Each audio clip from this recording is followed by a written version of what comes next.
Welcome to The Art of Grief, a podcast series of the Completed Life Initiative, where we explore how artists use their craft to address and to even change the shape of their grief.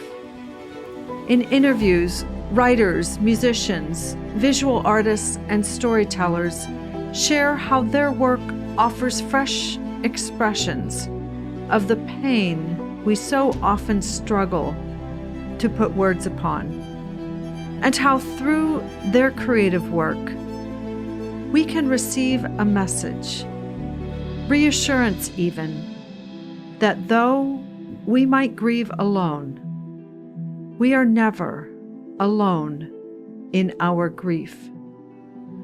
Hello, my name is Lynn Barger-Elliott, and I am the host of Completed Life Podcasts. Today, I will be featuring an interview that was originally part of the last Hello's Symposium on New Models in Global End-of-Life Care, which was held in June of 2024. My colleague Sarah Kiskaden-Bechtel, Director of Public Policy and Programming at the Completed Life Initiative, had the pleasure of interviewing Samuel Sangwa on his vision to sculpt a bridge between art and palliative care in Rwanda. This vision began with a doctor who realized early in his career that his training had taught him to treat the disease, but not the person. As he considered his practice of medicine through this new lens, the meaning of an old Rwandan saying became clear to him. When you are well, you belong to yourself. When you are sick, you belong to your family. And so Dr. Christian Tietzemira embarked on a new chapter in his career as a palliative care physician, exploring what it means to treat the person as well as the disease. As he explored, two truths became clear to him.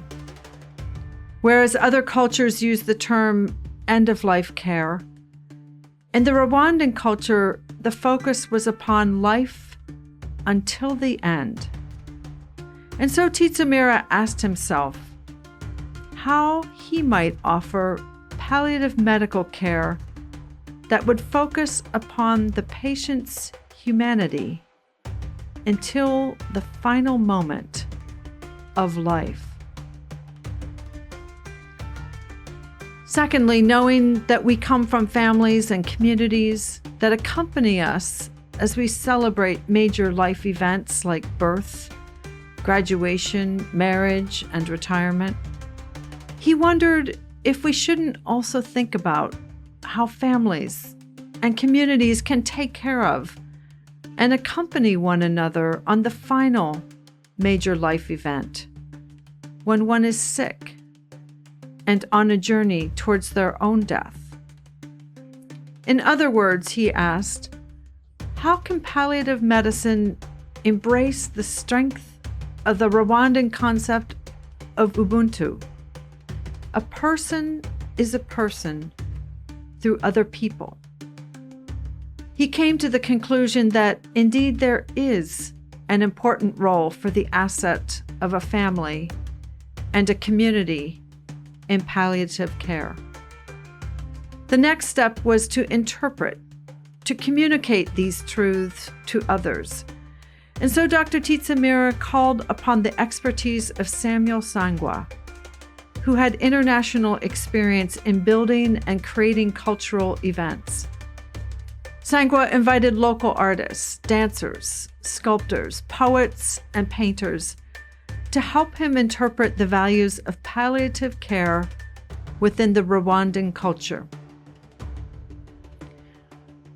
Dr. Tietzemira and Samuel Sangwa believe that what they discovered and what they created isn't unique to Rwandan culture.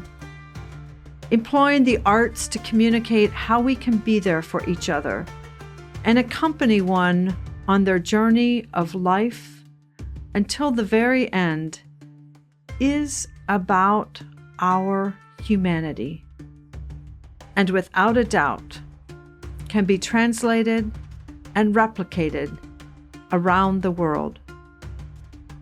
I'm thrilled to be able to share this interview with you so you can see and hear how these artists made this vision become a reality. To fully appreciate the images Mr. Sangwa describes, I recommend that you watch this interview on the Completed Life Initiative YouTube channel, or go to the Acreol website. That's acreol.org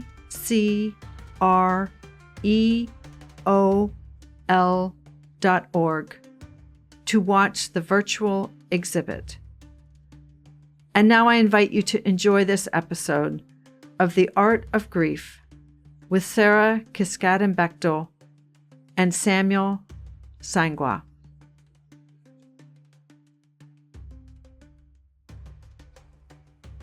You work at the African Center for Research on End-of-Life Care, referred to as Acreol. How do you and your colleagues create community for your patients through art? Will you share a little bit about the work that you do? Thanks a lot, and hello to everybody, and thanks for having me for this session. How do we create a community? I would say more, how do we create bonds, family, with people we work into palliative care? And I would like really to bring one pilot engagement we did with the community to really bring the issue of palliative care into the community. And basically, we identified a number of artists, creators, contemporary dancer, visual artists in painting, photo, sculpture, and the like. And we asked them, what do you know about palliative care? And at the very beginning, very few of them actually understood. And we realized there was no communication, no dialogue between art and palliative care. And this prompted us to think about a project that will bridge these two worlds. So we brought some artists to a palliative care center to engage with the medical staff, to engage with some patients. And from there, we elaborated on a process to bring palliative care into the community. So you will see it probably in the video, and it starts with Dada. She's a very talented contemporary dancer. And then we worked with her to say, how do you represent sickness? And she really worked hard to find the dance, the move, how she really comes as a person with some suffering. And all through the performance, she really evolves from really being lonely, and at some point she ends up with extending a hand to the audience, to the public. And at some point, that hand invites all the audience on the set, on the podium. And this is what you see in the last part of the video, where the performers start by dancing, but we collapse what we call the wall between the audience and the performers. We collapse that walls, and the performers invite the audience on the set, and we end up creating one community. So basically, the idea behind it is the person suffering is not on another part of life, or we are divided, or there is something, a glass between. No, we are all part of the same community. And this is what we represented with this performance, starting with Dada alone, wearing kind of a blue gown, but we end up in white with everybody on stage, including the audience. And this is how we mainstream all the issue about palliative care into the community. It becomes a subject matter at the center of the community. So we surround the person who's subject to palliative care, but it's all of us at some point who are affected, and we are comforting one another, because at the end of the day, it's how we comfort one another. Later on, we'll talk about the Ubuntu philosophy. It's all about that. I am because you are. It means we support the person who's suffering because is he or she one of us, and we are him. Basically, that's the idea.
sinkibasha kweguka ariko nutera intambwe nsanga usekera ndizihirwa nk'abandi ndishima hamwe mwese kuba mfite uburwayi budakira ntabwo binyambura kwishima mu gihe munshagaye ngo nsanga nsindagize sekere dusabane nzitahire nizihiwe kandi ntanzika.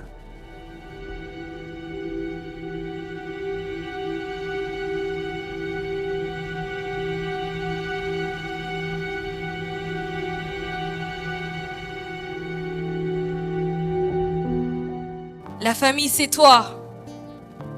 La famille, c'est moi. Ensemble, pour les soins palliatifs.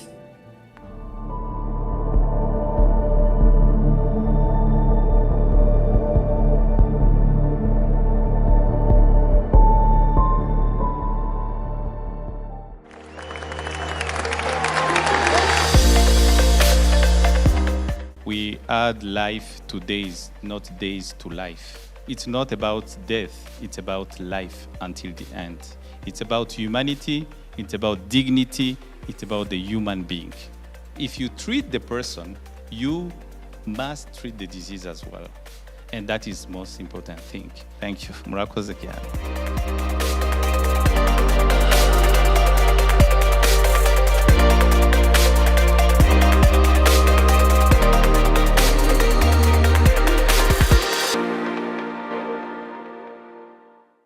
What an incredible video. Thank you so much for sharing. And it looked like an incredible performance to be there in person for. What would you say are the main themes or qualities of the communities that you build and collaborate with? Your performers seem to be creating communities within their art. What would you say are some of the main themes? There are many themes, and this also we discovered while implementing the project is empathy, first of all.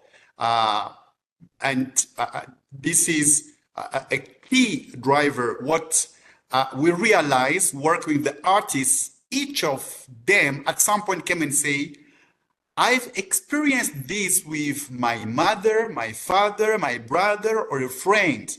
So they could relate now. It's no more a subject which seems to be far. Now it becomes closed, it becomes something which we experience every day. And we all realize, in a way or another, we've been exposed to such kind of a situation. So arts and artists wanted to recreate that empathy and to trigger that at some point to say, you always need to have that empathy with the person who needs it. That's first thing. Second point is dignity. And this is portrayed by one of the painting of a lady, and painting is really, really colorful. She's beautiful. She's wearing colorful clothes. It's all about beauty and dignity. It means I can still stand strong even if I'm sick in this. And this is really, really related for us. It's nobody becomes ugly, becomes worthless because they are sick. People still need to look good to stand. So there is also that sense of beauty and dignity, but more importantly, humanity.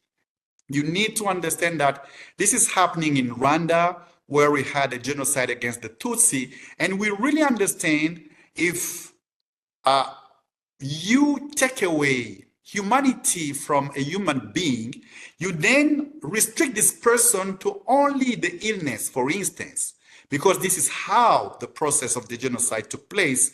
You reduce a person to a tribe, to whatever, and you are taking humanity out of the person.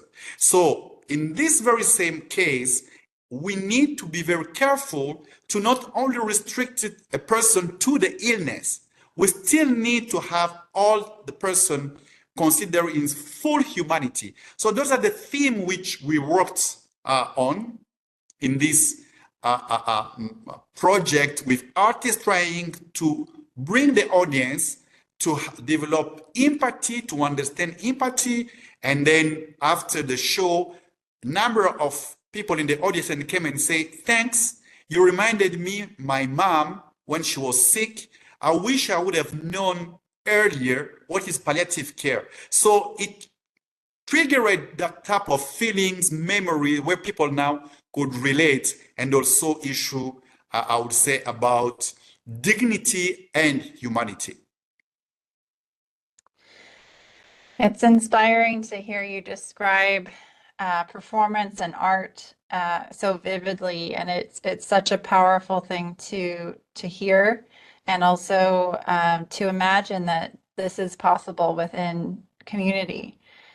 So first of all, I want to thank you for creating this in your communities, and it strikes me that you're really building a bridge between art and suffering, and art and chronic illness, and art and palliative care. And I'm wondering, how do you define palliative care in this context? Yeah, so for us, palliative care goes beyond the medical setup. I think that's very, very important. Sometimes when we started the project, and then we have Dr. Christian Tizimira who came in, and that was the first thing he said, it's not about called hospital. It's not about medical. Yes, definitely, it's all about providing some medical support, but it's more how we maintain relation with a person.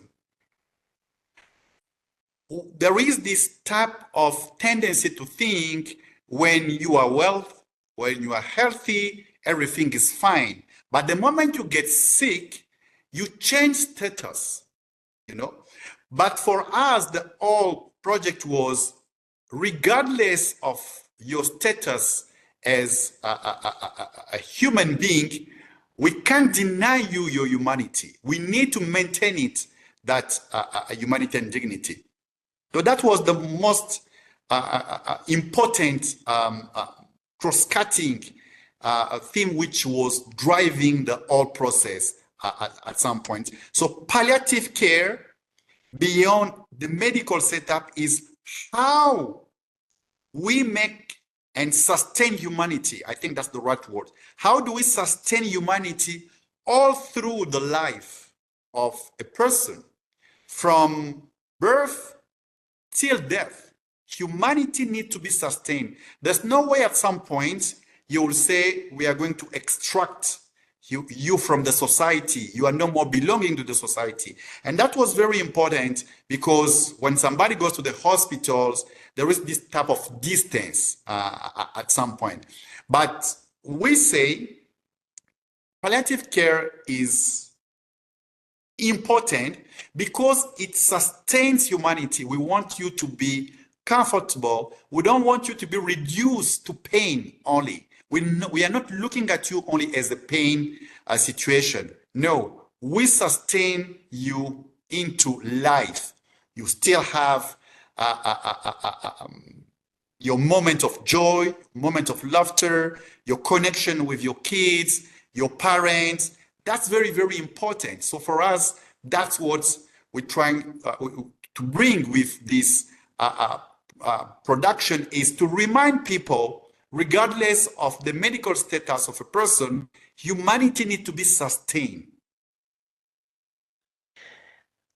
When you said we sustain you through life, that was such a vivid and powerful phrase to share, and thank you for putting it that way. You know, really being able to consider that the most important thing throughout life is retaining, as you said, each person's humanity and dignity, and that just because a chronic or terminal illness enters the picture doesn't mean that they've lost those essential elements. And so I'm really grateful that you're redefining palliative care as we know it, from purely a medical context to a life context.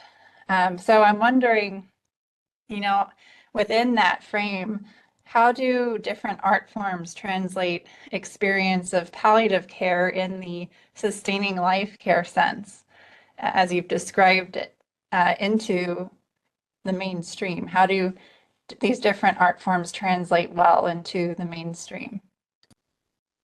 Yeah, and we try in the production to bring different art form, because it's a subject sometimes which can be very difficult to apprehend, because we are talking about death, and sometimes people are a bit afraid. So you need to find different ways to bring the issue and to deconstruct it and make it actual for people. So that's why we brought contemporary dance. Contemporary dance is really powerful, and it's called contemporary because it asks questions, today's questions. That's why it's contemporary. It means through dance, through movement, we ask questions. And that's what Dada did at the very beginning. It's a contemporary dance. So she tried to find forms in a dance which will trigger questions into the audience. That's very, very important. And then we have sculpture. And then we have Brave with great sculpture, who really worked on different type of sculpture. You'll see one in one of the picture with a head with the hands or the fingers like this. He tried to portray suffering and something which, when we talk with people in illness, they feel like they are compressed. You know, it's like the head is under kind of a stress and like. And then he evolved and ended up with a woman full in color, beautiful and smiling after palliative care. So the sculpture evolves from the state of pain to a situation of relief thanks to palliative care. And the material and the color he uses really help people to travel from a state to another state. So that was sculpture. And then we had painting, and then we had two, one which was abstract. And again, this is very important. We don't have answer, I would say, but we want people to reflect themselves through art. That's why you have, first of all, an abstract painting. People need to find either a question or a solution or a perspective by themselves through that.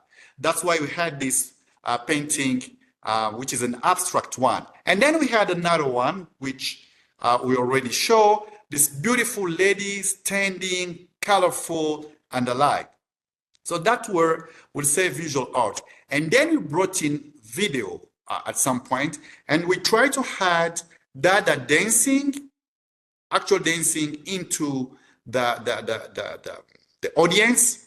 and then video in the background, and then we try to bring them together. So this is all evocation at the same level, because it takes you to people who maybe are no more alive, people who are not there, but it brings them into our space, basically. So through dance, sculpture, painting, video, and literature, very, very important. We have some words by young person and also old. You see it in the video. We actually have a lady who's beyond 65, and then we have another performer who's really, really young. So we really also portray this through the poems and the words and the literature, because we asked one of the artists to write a piece of art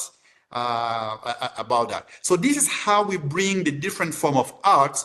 But the whole idea is, this is such a subject, if we want people to embrace it without fear, with confidence, with no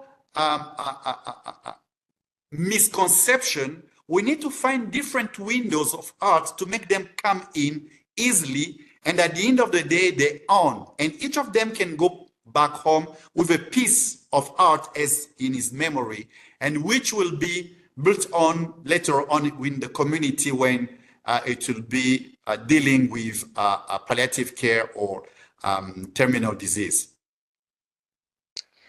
That's really incredible. And what I'm hearing is that palliative care and art together are transformative. As you described, the sculpture at the beginning before this experience, it was more stark and perhaps expressing suffering and pain. And then the transformation was kind of a resolution of finding contentment or peace. And so I really appreciate how powerful that is. Your colleague at Acreal has said, what struck me about palliative care is the misconception that it starts only when a person is about to die. In reality, it begins when the person becomes sick and continues in the taking care of them, talking to them, and accompanying them. And this idea of accompanying a person throughout sickness is so powerful. And it's echoed in what you've been sharing so far. And I'm wondering, how does art in its various and dynamic forms, as you've described, from sculpture to dance, to music, to writing, to painting, serve to accompany a person experiencing sickness? So basically, art is life for us. And this is in all societies, in Rwanda or all around the world, when people marry, it's celebration. You have music, you have dance. So it's part of that moment of life. When you give birth, and then we'll see it in all societies, you have people coming, they'll bring you present, they'll bring you gifts, whatever. Here in Rwanda, people will come, surround the newborn, they will sing. We have celebration when they give name and the like. So all these moments, you still have art as part of life. And then when somebody's die, it's the same. People will come at home. They will celebrate the life of the person. We'll have songs. We'll have people speaking. And again, speaking for us, it's rhetoric. It's a form of art. It's kind of literature, spoken literature, or oral tradition. So all of this form of art. And this is accompanying somebody through all sequences of life. So there's no reason to not have the same when somebody's sick. Being sick is not being out of the journey of life. So that's what probably we bring into this production. It's life is all through the person's journey. And art reminds us that this person remains a human being. The same way we celebrated him when he was born, when he married, when he did accomplishment, the same way we stand with him when the person is sick, you know?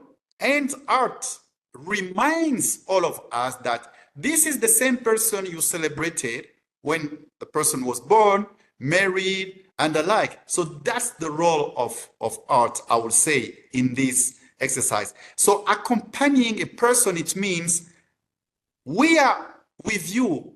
Whatever steps of your life, we are with you in this, you know? And it's very interesting. When we were doing this production, we asked artists to come with how visually this will look like. And we all know, but this is really, really practice, when somebody visits you, and this, I saw it with my parents and my friends of my parents, you will walk the person out of the compound and then take the person to his place to say, I want to make sure you are safe. Nothing should happen to you between my compound and your place. And funny enough, the person will also accompany you back to say, let me take you also back at your home. And sometimes you will have people going back and forth from a compound to a compound, like, I will accompany you to make sure you are safe. So it's this whole idea about accompanying a person at some point is, I stand with you, whatever steps, whatever status you have today, whatever status you'll have tomorrow, I'm with you and I'll go in this journey with you. That's an incredible personal, but also communal responsibility to say, to acknowledge that I stand with you and I'll make sure that nothing happens. And that reminds me that the idea of hospitality is really something that you and everyone in your community is building into the fabric of being together, standing together, and sustaining each other's livelihoods. And what strikes me is that regardless of whether you're young or old, it's whatever stage of life that you're in, you're ensuring that at the end of the day, each person is cared for. And I think that's an incredible refined definition of what true hospitality should look like. Another of your colleagues at Acreal has shared that when a person is sick and nearing their last days, it's not a time to cast them aside, but to approach them with extra care and to ensure that hospitality is not lost. So I'm wondering, how does art bring hospitality to or create hospitality for those receiving palliative care? Art is very important because at some point, and then we saw that during the COVID, specifically, we all survived through art. Basically, all of us had movies, literature, we read books, we listened to music. Art has this power of keeping us alive and connecting us with one another. If you and I, Sarah, watch the same movie, when we meet the first time, and if we discover we watch the same movie, that will establish a connection. It means we had the same experience, because art, it's about a collective experience, and it creates that empathy, I would say, because this is a person who felt the same feeling when exposed to art and the like. And this is hospitality. It means I understand, like, you and I share the same feelings, humanity at some point. We are triggered by the same things, because at the end of the day, art only gives form to our inner feelings. at some point. We cry, we smile, we get upset, we question life and the like. And art has this ability to bring that out of us. But art is not a solitary experience, it's a collective experience. And because it's a collective experience, it connects people. Even when people were into the COVID, but the fact that they were reading books, they will write to one other saying, did you read this book? I recommend it. So collectively, we supported each other to survive that pandemic in a way or another, because we could connect through art, relate, and maintain bond. And for us, that's hospitality. It's the bonding between people. You are in need. It's a difficult situation, but I'm still there for you. I still lend my hand, my shoulder for you to lean on, and I expect you to do the same. So it's also about that when it comes to arts and hospitality. It triggers the feelings of empathy, of community, which are very, very important, because that's how we collectively survive. That's how we collectively face illness at some point. So this is how arts somehow bring this feeling of hospitality and the need of hospitality. Thank you for that. I've heard that in Ubuntu, there's a popular phrase, a person is a person through other people, and that's resonating in what you're sharing today. And the incredible work that you and your team do with creating transmissions of communication through different art forms really emulates this phrase. What are some perhaps challenges or unexpected things that have arisen in creating hospitality on the one hand, but also sustaining life through palliative care with art on the other hand? So what we felt, and for us that was a pilot, but we learned a lot, is how now we take the issue of palliative care and bring it out of the medical setup. How do we make it a conversation, and mainstream conversation at some point into our societies? So this is in our daily practices, like in family.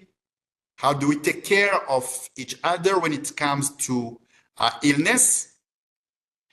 In our communities, neighbors, colleagues at work and the like, and also in our policies. How do we make sure palliative care is mainstream in policies to make sure we maintain dignity, we maintain humanity? For us, it's just the beginning of this journey. Through art, we bring the question into the center place of the village, if I may call it like that.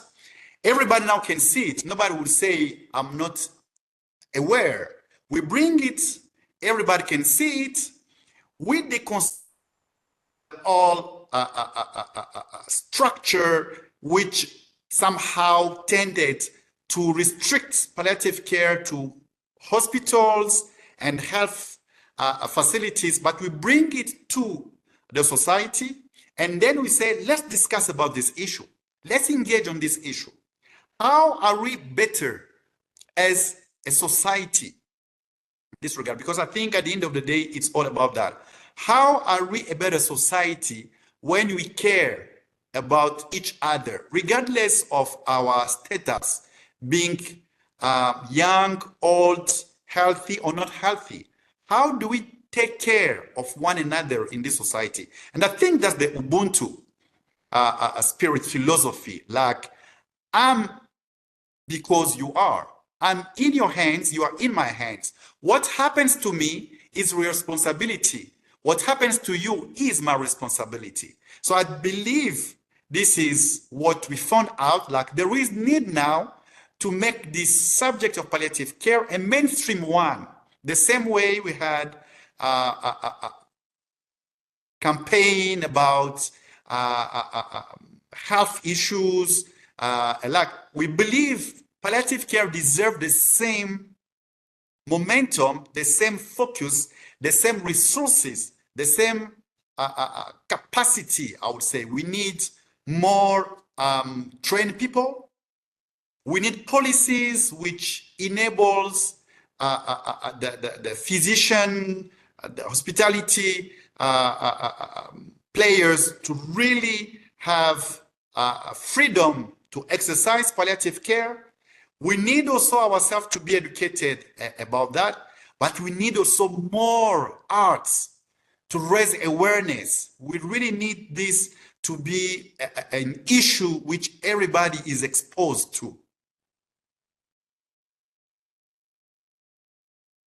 So I'm wondering how you know, you're pioneering this work in Rwanda and really being a beacon of light and inspiration to everyone around you throughout the world. And so if we are, because you are, and because you are demonstrating leadership and inspiration and ultimate hospitality in your communities, how first, how can we help support that you continue to share your message far and wide, and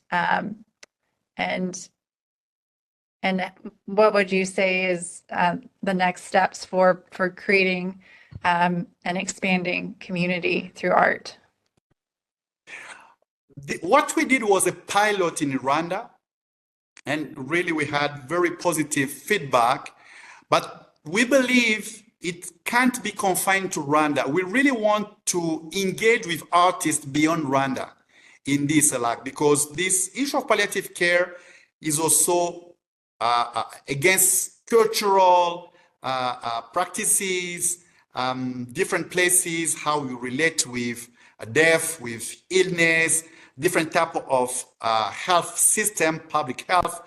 It's also about resources. Some countries will have resources, some others will not have resources. So our idea is, let's engage this beyond Rwanda. We will do another project in Rwanda to really expand our pilot, draw some lessons, but we believe we need new engaging artistic production with other artists from all around the world. We are really, really happy to share what we did, but to recreate the same. And we believe what we did in Rwanda, if we share it, other creators somewhere else can do the same. And this is how the artistic community gets engaged into this. And at the same time, they will adapt and contextualize the art form to their own societies. But we believe it's very important to have this dialogue. It's not Rwanda, it's not Africa, it's the all humanity, it's all of us. We all one day die at some point. So it's something we share. It's our shared humanity. So we believe from the pilot, we really want to engage with other artists, other stakeholders. It's a dialogue between policymakers, community, civil society, artists. How do we continue this this journey where we build awareness through arts, where we educate through art, where artists themselves become players of the change, because it's also behavior change, best practices in palliative care, better policies in Africa, in Asia, in Europe, in USA, in America, and the like. So this is our ambition. We believe this is only the start, but we can really amplify, connect, and work with other stakeholders across the globe. And may it only be the beginning. And thank you for sharing all of those details. It's so helpful to be aware of how our larger community can hopefully step forward and start making those connections. with you and your team. As we come to the conclusion of today's session on sculpting a bridge between art and palliative care in Rwanda, I'm wondering, Samuel, what other qualities or takeaways might you add for our audience to leave our session and conversation today? I think I'll really end up with Ubuntu. I think we are together in this journey. We are responsible of caring for one another. For us, that's very, very important. We really need to take care of one another in this. Whoever you are, wherever you are, whatever your status, we really need to have this empathy and connection. And we strongly believe palliative care is one form of Ubuntu, of that shared humanity. We really need palliative care because that's what sustains dignity, humanity, and empathy among all of us. Well, thank you so much, Samuel, for joining me today. As we conclude our session, I want to thank you and your team for the incredible work that you're doing to build community and foster hospitality between art and palliative care in Rwanda, and really serving as a leader in this new and emerging offering to different communities. A reminder, an important reminder that art is a part of life, and just as palliative care ought to be a part of life. And so I want to celebrate and thank you and your team for the work that you're doing to inspire and create something new in not only in your communities in Rwanda, but also as an inspiration and a beacon of light and leadership for communities around the world. So thank you so much for the work that you're doing and for sharing all of these important details with us today for the Completed Life Initiative's new symposium, The Last Hellos, New Models in Global End-of-Life Care. Thank you for joining us for this episode of The Art of Grief. And thank you to Jed Olbaum, the sound editor, for this Completed Life podcast series.